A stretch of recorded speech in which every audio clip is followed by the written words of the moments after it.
Hi, welcome to Real Film Snobs. I'm Angela Yeager. And I'm Brian Michael, here safe at my home, as Angela is with hers, still working through the pandemic here, working away from home. And we have because of the lack of films coming out in theaters, we had to get creative. And I want to do a best of the decade list because Angela had shown me a list. I said, let's do that show. And Angela immediately was like, no. But then we figured might as well do something like that. She gave me a list of movies which made her excited. So it kind of goes back and forth. What makes one excited about the one thing is that the other one gets excited about the other. So this is our best of the decade list of films of the last decade that we were kind of working through so that we can put together a much more accurate list that'll be coming up here soon. So something to look forward to. Our first film, I should say, is from 2010, a movie named Poetry, made by Lee Chang-dong. This is about a Korean mother, Mia, who comes to terms with her eldest son, her early onset, of Alzheimer's while dealing with the fallout from a brutal family crime. Her teenage grandson, who lives with her, is linked to a violent death of a girl, and she finds herself caught up in the conspiracy to pay hush money into the dead girl's family. Kind of explain a little too much about the plot there because I really enjoyed not knowing about this film and kind of finding out as things happen along. She tends to become a little lost in poetry as she's dealing with her Alzheimer's and the wonders of nature, which of course cause her mind to wander at the wrong time with some unfortunate consequences. Now, Lee Chang-dong also wrote and directed a fantastic film from 2018 called Burning. A fantastic filmmaker, as well as this stars a Jung Hee-eun, a Korean actress who came out of retirement, I believe, to work in this film.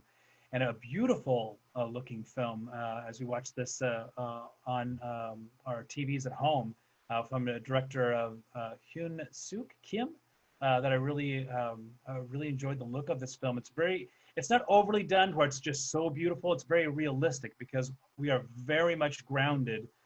This film is in the story of her and trying to get through this, trying to struggle with her onset of Alzheimer's, the situation that's going along with her grandson, which is absolutely heartbreaking because he is just so distant from all of this and so very dismissive and kind of dealing with his own emotions there. It's a very powerful film and really worth seeing. I love this movie.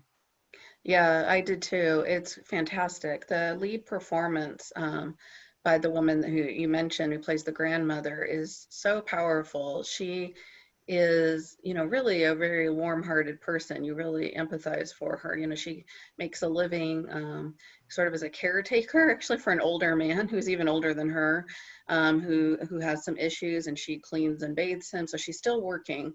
And meanwhile, she's got this grandson that she takes care of, who is really frustrating character, but I think pretty realistic.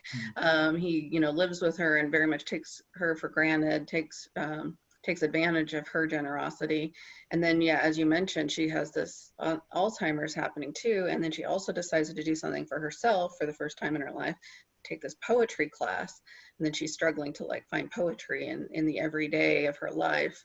And I, like Burning, which was a film that had all these layers, it's almost like stories within stories within stories.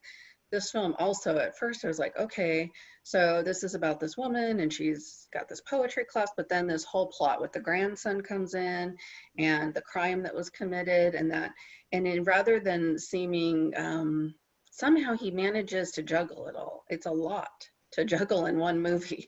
I would almost, if any other director was doing this, I would say it was a little too stuffed, but it all works. Yeah, the great thing about it is just the pacing along with it because of all of this. And we do have moments of reflection and some beautiful moments of her alone and isolated, like I said, in nature that do give us a moment to kind of catch up. And did we watch this movie together now that I think about it? This was before everything hit. No, it was after, but we watched it together Okay. virtually. So So texting. watching together, but we did text. Don't do that, people. Not in the theaters anyway. But it's the only way you can watch together sometimes. At home though, yeah. Angela won't Zoom with me. I don't know why that is. But anyway, we get those moments to kind of reflect and kind of take everything in. And I kind of like that. This is kind of something that Ozu would do. Even though everything is done in a calm manner, we're dealing with a lot of dirt being thrown on you and a lot of information. And he gives it those nice, as Ebert called them, pillow shots in between scenes to kind of give you a moment to kind of collect everything and to kind of take a breath and be like, okay, let's let's get moving on to the next thing that happens. Amazing performance by her. I thought she was fantastic. Everybody in the movie actually is really good, especially when she sits around with all of the fathers of the other sons who are dealing with the same situation, and they're hashing out what exactly they're going to do, which was just irreprehensible. I mean, it's awful. It's horrifying to see what they're deciding to do. But that's something that we see a lot of with people of privilege and money are able to do, and seemingly able to get away with everything. Right, and she's definitely not in that situation. You can tell she's struggling to make it. So, Yeah. yeah, great film. I'm glad we got a chance to see it. So, and this filmmaker, he's done a few other films I haven't seen, including one called Secret Sunshine, which I think was very acclaimed. So I'm eager to catch up and see some of his other work. Yeah, so this is, well, you have to make the best of a situation. And this is, people keep saying, well, what are you doing? There's no new movies. Like, there are so many other movies from the past that we get to see, and not just American films, guys. You've got all kinds of other countries to go out and be able to look through. And the easiest way is either through our show or, Googling best films of, best Korean films of all time, best Korean films from the 2000s, whatever you want to do. It's the best way to, to explore and find some other ways to, as we all work through this and get through this, but you're able to see some fantastic cinema. And of course, you can always email it and let us know. But Right. This is a wonderful film. And as always, if you're watching this on YouTube, be sure to click that subscribe button.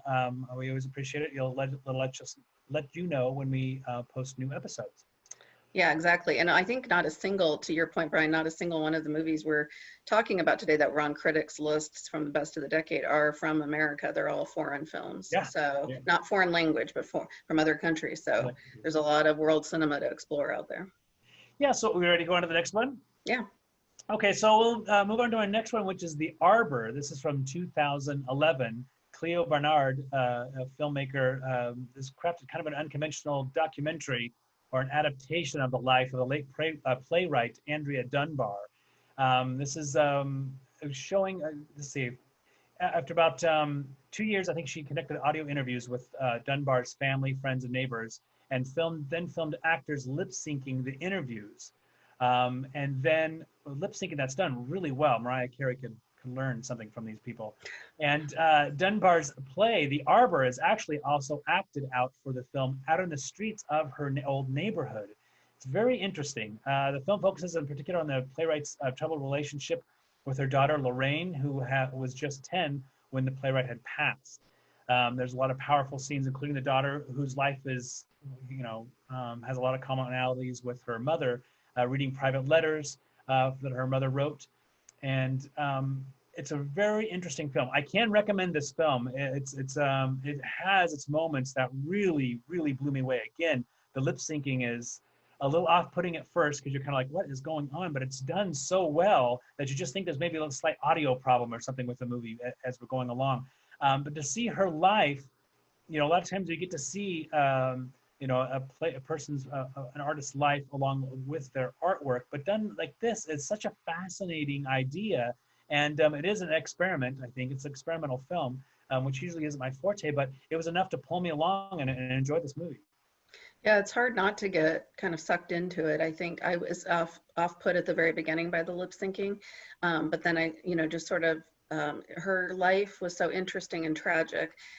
She only wrote a few plays, but they were very successful. And Andrea Dunbar documented her own life in those plays. And she lived in a very impoverished neighborhood, a specific area of England, with these kind of row houses. And she, lived a very hard life and died tragically at a young age. And her, children, unfortunately, suffered a lot at the hands of her own, addiction and her own issues that she put into her plays. She was at one point, titled by the British media as the genius of the slums. So she was really documenting these areas of the working class experiences in England. And so I thought I was not familiar with her work. So it made me really interested in that. But also the use of the experimental use of actors, lip syncing, the real words from the real people. And then she intertwines it. A few times I was like, okay, now are we at the real Andrea Dunbar or the fake? Because they would also, she would also cut in real footage that was shot of Andrea Dunbar when she was still alive. And so, so a couple times that caught me off guard, but I really got into the flow of it, and I just thought it was really a great way to do it. So it's not this typical documentary, the typical biopic documentary where it's like she was born and blah blah blah. It was a different way to take that kind of material on, which I think fit the playwright. She was an unconventional playwright, so it makes sense. But this one was a little harder to find. Gosh, I can't remember. It's been so long since we watched it. It took a while to find. I know that was it on Criterion, and we watched it on Criterion. It was on a bunch of critics lists when it came out, and I remember thinking, oh, I've never heard of this movie, and I'm sure it didn't even open in Oregon, and so I'm not sure where else you could find it, but it would be worth just looking up to see where it might be available now. I'm not sure if it's still on Criterion anymore. I think it might have left, but definitely worth checking out. It's pretty dark. So as I will warn people of that, you're dealing with addiction and mental health issues. So wait till you're in maybe a more chipper mood to watch this one. That's the thing,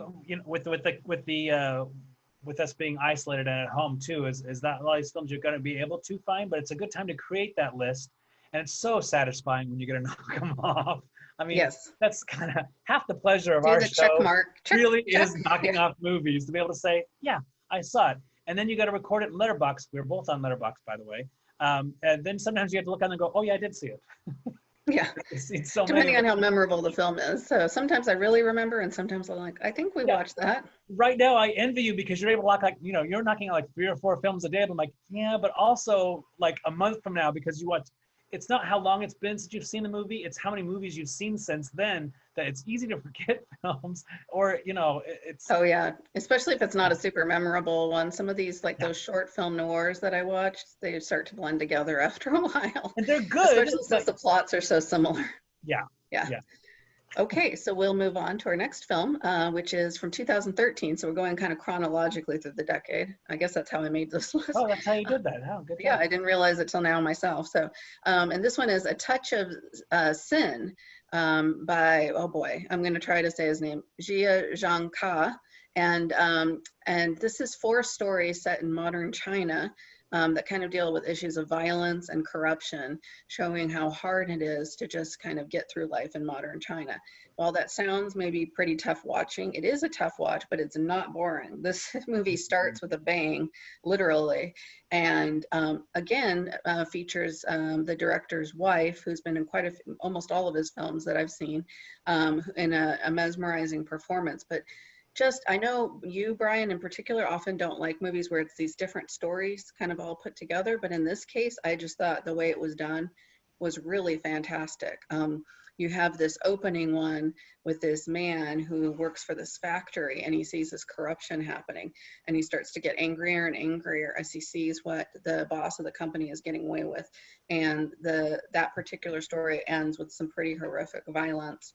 And then we go into different stories from there. And this is the director who did Ashes the Purest White, which we reviewed on last year's show. I think that was last year. Oh gosh, or was it early this year? Time is weird now, if y'all haven't noticed. But he, just an amazing filmmaker. We were watching this one together, quote unquote, virtually. And a few times I think I texted you and I said, holy crap, look at that shot. The photography is amazing as well. And it just feels visceral. Like, here is a director who just has a lot of passion, a lot of anger, and he has something to say. Yeah, the look of it, like I say, when a movie is set in a cold era or a cold temperature, I should feel cold. This one certainly does do that. I really appreciated the amazing look of this film. And we have 4 different, the 4 different stories. And it's not like they all have different looks, like something like Traffic did. But it really sets the tone and where you're at. It is very cold. We're struggling with a lot of different issues here. This was nominated for a Palme d'Or, I believe, in 2013. This director also writes a lot of his own screenplays, so there's a nice auteur link there. The cinematographer was Nelson Lick Waite. It's a very realistic look there. But the 4 stories that this is based on actually were real life stories. Did you say that? I'm sorry, I might have missed that. But, I didn't say that. I forgot about that, actually. Yeah. So thanks for reminding me. The opening for me was with the motorcycle rider. and that was just explosive, and that really pulled. I mean, we immediately were like, "Whoa, what's going on here? What's That's happening?" a way to get your attention at the beginning of the movie. Yeah. Yeah, yeah. And then that minor worker, yeah, his really pulled me in there. There's the abused sauna worker who's dating a married man. This filmmaker is very controversial because he's showing that China is not perfect. They're human like everybody else. Gee, gosh, what a big shocker there. And I love Hmm. to see that. This is something that we don't get to see. This is behind the curtain stuff. A young factory worker who's kind of bouncing from job to job, just finding that each one of them is just as bad as the other because he's trying to find something that's a little more fitting for what he's doing. Yeah, this is showing the insight into China's growing economy and its working conditions and how some of the people are treated. Um, Yeah. And didn't you think at one point, I mean, I thought this could have been shot in the US. I mean, the same sorts of issues, workers being exploited, the working man and woman being exploited, yeah. having trouble getting ahead, corruption by the big bosses who are taking all the money, the woman dealing with not only the exploitation of her labor, but also, abuse. So it just, all these issues are really human issues that he's dealing with. But he makes it very specific, and all four stories are shot. I do remember that they were all take place in different parts of China. So he's showing also, hey, this isn't just one region that's dealing with this. This is a national issue, and so I thought that was great. And I'd forgotten that these were all based on real news stories that he kind of fleshed out, which makes it Yeah, and really there's powerful. the heartbreaking scene with the horse being whipped. Yes. That was really hard to see. But I mean, he's not afraid to kind of show different things that are happening there. And these characters, even though it's four different stories, you really pulled in, and you really care about each of these characters, so that when they do something that is very shocking or heartbreaking, you're pulled right in there, and that's what makes the film so incredibly wonderful. Is that you're caring. It's not only you can watch it on a level of just being like, wow, what an amazing film. I really love those characters. But then there's also Hmm. another layer that's showing that, yeah, there's these unfair working conditions. These are something that the world is dealing with, not just America. Everyone is dealing with these type of things. And we have to, look at these things and not be, unflinching and do something about them and move forward. So there's an Right. awful lot there to unpack. And that's what a great filmmaker really does. You can make something that's entertaining, which you can sit and watch on the surface level, and then slide in some, insight in there. This might be a little more heavy-handed than most, obviously, but I don't mind that. I mean, heavy-handed in a bad way. I mean, he's just pretty blatant about some of them. But these characters you really care about, and you're on this journey, and you get to see these things that, we don't normally get to see with China because it's such a great mystery because it's so pulled away from the rest of the world. And Hmm. and in China, in the 90s, we had some amazing Chinese films. And so I like to see more of, from this country as Yeah, the modern filmmakers doing something different. Yeah, yeah, definitely worth seeing. I think this might be one of my favorites that we watched for this. I could definitely see why it made yes, so many best of the decade lists. So definitely worth checking out. It's a four-star film for sure. big time. So our next film is it's a documentary. It's called Fire at Sea from 2016 by Gianfranco Rosi, an Italian filmmaker. And this takes place on an Italian island that I didn't write down the name of, so I'm hoping Brian remembers it, where thousands of refugees every week are making their way through trying to get to Italy from Africa. And a lot of them end up, unfortunately, washed ashore on this island. The film juxtaposes that part of the story with this young boy who's a resident of the island, who is just kind of going about his day-to-day life, playing outside, using his slingshot to try to hit birds. I mean, just kind of these kind of idyllic island existence, I guess you could say. So I think this film, I would imagine this one could be really frustrating for a lot of viewers because, and I think Brian felt this way at times, because you have this really powerful story on one side, what's happening to all these refugees, and then juxtaposing, and then it will cut away, and all of a sudden you have this boy just playing in a tree, and you're kind of going, okay, what's going on here?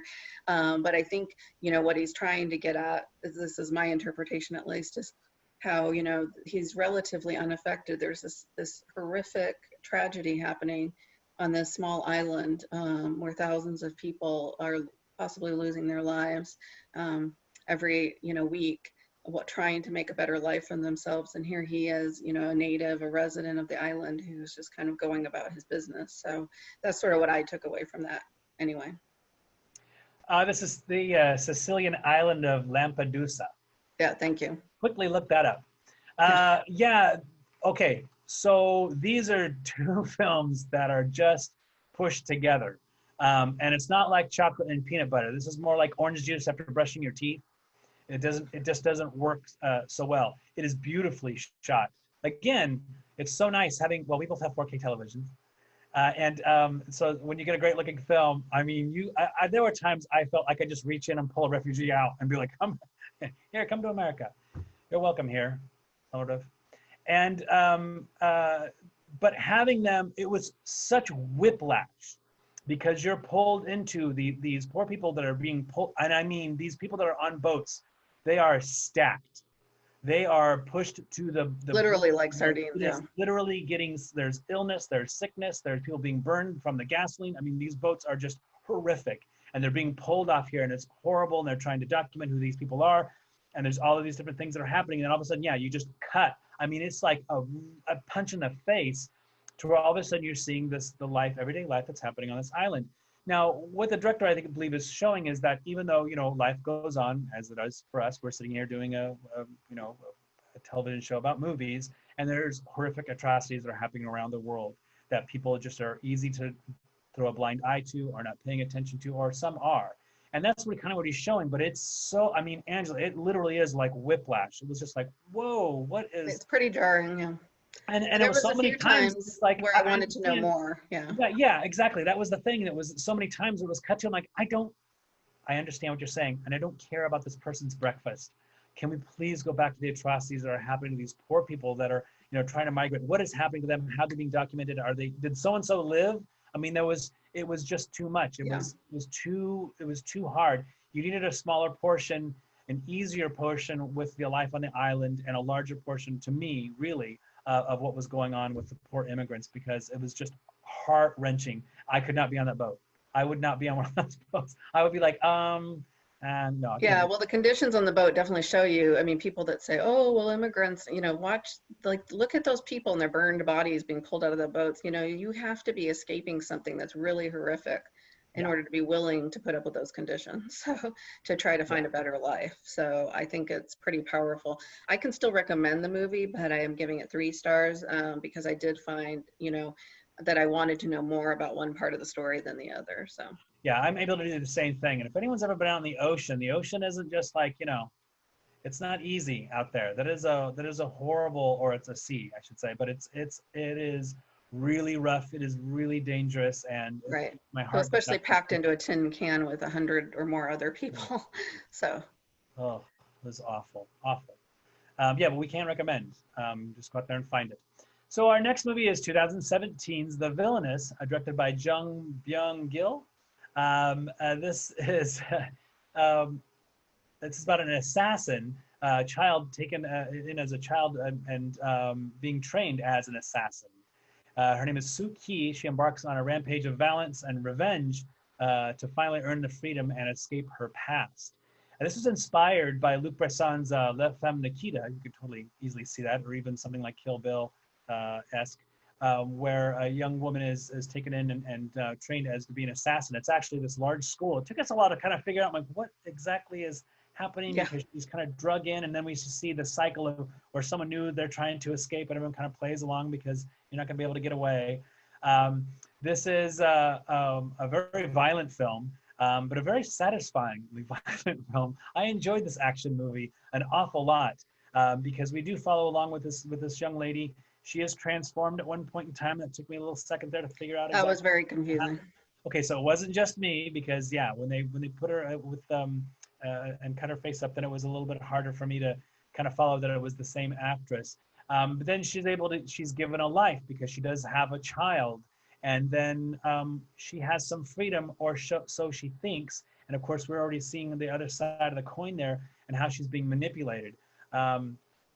It's such a really good film, and I cannot believe I did not hear about this film, because it's such a great action movie that it would have, at least Brian Hart, or I immediately text Brian Hart, going, have you seen this movie? Because he's someone who comes on our show an awful lot, and we do certainly love our ultra violence.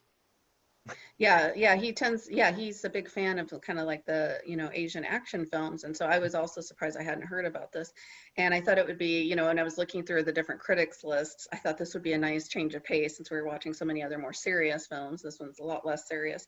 I was really worried at the beginning because the opening is just this onslaught of violence, but it's all done first person. So it's all from her perspective. And it was actually making me a little nauseous with the swirling camera and sort of the first person video game shooter, type perspective. I thought, oh no, I hope the whole movie isn't like this. Luckily it isn't. But I don't know how many hundreds of people die just in like the first 10 minutes of this movie. So if you have a problem with violence, this is not the movie for you. It's super stylized violence. Some of the scenes reminded me a little bit of Old Boy because she's just using whatever she picks up to kind of smack guys with. I could totally see Tarantino either ripping this film off or just loving it. So I was actually surprised I hadn't heard about it from that perspective too, because it makes Kill Bill look practically bloodless. So it's hyper kinetic, and it's also the story is rather complicated. Like I actually lost the thread a few times. I'm like, now in part because of the plastic surgery, so you have a different actress playing her in the second half, but also the different characters, like her involvement with the one guy who was her husband, who maybe is now a bad guy, but we're not sure. So there's all this, it's a kind of a complicated plot. It's not John Wick. It's not just like revenge for dog. There's a lot more going on with the plot than that. Yeah, I forgot about that opening. Thank you for saying that. That opening is absolutely fantastic. And so if you do have a problem with motion, just kind of live through that. The rest of the movie isn't that way, but that first person perspective is just awesome. It was really cool for a short time, but I was starting to get nauseous. So I thought, I hope it's not all like this, but it did end. But it was a long sequence. So definitely worth checking out, especially if you're a fan of action movies. When you're a filmmaker, that it's not bad to have a hook at the very beginning, to where you kind of just go, whoa, and what was that? What's happening here? And then things, then the movie continues. And you're kind of like, okay, I know we're going to get back to that and find out. And of course, we eventually do because it's we're told in flashback. But I do appreciate that because it really pulled you in, especially when it's a movie you're kind of like, what are we watching, Angela? Okay, let's watch this. And man, that's just one way to kickstart your heart and really get into a film. See, I did a good job, didn't I? No, I have no complaints about this list whatsoever. You did a really good job of, you throw in the ultraviolence for me, an experimental film for you. You did a nice job. A little bit, yeah. There you go. No complaints here whatsoever. I'm very happy we saw all these films. But yeah, this one is, this one actually is more readily available. I believe it is on Hulu. I'm not 100% sure, but it's on one of the common providers if you subscribe to that one. So this one's a little easier. And I think I saw it either on Amazon or Canopy. I'm not sure which, but you can find it. It's definitely out there. So this one is definitely one to look for and have a lot of fun with. I'm not as familiar with the director's work, and I did not make a note on that. So I looked him up. I hadn't seen any of his films. Okay. So. Okay. Yeah, but this is definitely one to look at. I think of all these movies, many of them I would watch over again. And that one I might watch a little bit more to be able to catch that thread there, because of the plot. But of course, you can check out all of our reviews on realfilmsnobs.com and also on Letterboxd. You can subscribe to us on YouTube. Hit that little bell. Follow us on Twitter. You can listen to us on KMUZ. Watch us on CCTV in Salem, CAM in Corvallis, Scan in Silverton. We want to thank our amazing sponsors, our amazing crew. We miss you guys all so much. Hope you're watching. And we want to thank all those who are out there still supporting independent theaters any way we can. I want to thank my amazing co-host. I want to thank you for watching and or listening. And have a great day and great movies.